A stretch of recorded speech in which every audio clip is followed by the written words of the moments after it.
এটা সারা দুনিয়ায় যতগুলো প্রফেশন আসছে মানুষের ইতিহাসে, তার মধ্যে নাম্বার 1 যদি আমরা যাই তাহলে সেটা হচ্ছে মেডিকেল সায়েন্সের এই পড়াশোনা। আমরা যখন আল্লাহর কাছে দোয়া করি যে রাব্বানা আতিনা ফিদ দুনিয়া, না আল্লাহ আমার দুনিয়াও তুমি সফল করো, আখিরাতেও সফল করো, এটা যে কেউ যে কোনো জায়গা থেকে সফল হইতে পারে।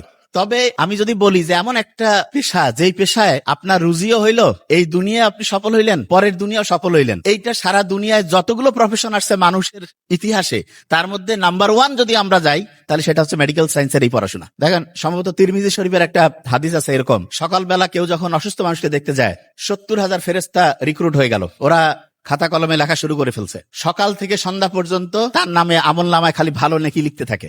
সকালবেলা একজনকে দেখছে অসুস্থ লোককে। শুধু তাই না, বেহেশতের মধ্যে ফল ফলাদি এগুলোর হচ্ছে বাগান তার নামে বরাদ্দ হইতে থাকে। আবার সন্ধ্যায় একজন দেখছে 70,000 ফেরেশতা হচ্ছে বসে পড়ছে, তার আমল নামায় খালি ভালো ভালো নেকি লিখতেছে। এবং সন্ধ্যা থেকে ফজর পর্যন্ত, সকাল পর্যন্ত দেখা যায় তার ওই যে বেহেশতের মধ্যে যে ফল ফলাদি বাগান এগুলোর হচ্ছে একটার পর একটা, একটার পর একটা, একটার পর একটা তার নামে হচ্ছে বরাদ্দ হচ্ছে। তার মানে তিরমিজি শরীফের হাদিস প্রমাণ করছে আমরা জাস্ট নিয়াতটা যদি পরিষ্কার করি, আমরা তো জীবনের যে জীবিকা সেটা তো এখান থেকে পাবোই। তার সাথে যেটা সবচেয়ে গুরুত্বপূর্ণ, ফেরেশতারা রিক্রুট হয়ে গেল, আপনার নামে আমলনামায় লেখা শুরু হয়ে যাচ্ছে, আপনার বেহেশতের মধ্যে ফল ফলাদি এগুলোর হচ্ছে একটার পর একটা আপনার নামে হচ্ছে যে ওটাকে কি বলে ইজারার মতো চলে আসতেছে, আপনার ইহকাল পরকাল অসাধারণ ভাবে হচ্ছে সামনের দিকে চলে যাচ্ছে।